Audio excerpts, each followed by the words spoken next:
তিনি ছিলেন গুরু, কিন্তু ভাগ্য তাকে দাঁড় করিয়েছিল নিজের শিষ্যদের বিরুদ্ধেই।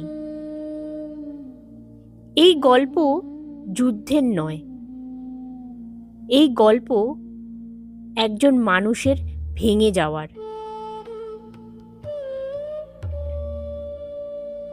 একদিকে প্রিয় শিষ্যরা, ধর্ম, ন্যায়; অন্যদিকে রাজধর্ম, প্রতিজ্ঞা, কৌরবদের দায়। তিনি লড়লেন, কিন্তু মন থেকে চাননি। প্রতিটি তীরের সঙ্গে তিনি হারাচ্ছিলেন নিজেরই অংশ। আর ঠিক তখনই যুদ্ধক্ষেত্রের মাঝখানে ভেসে এলো এক ঘোষণা: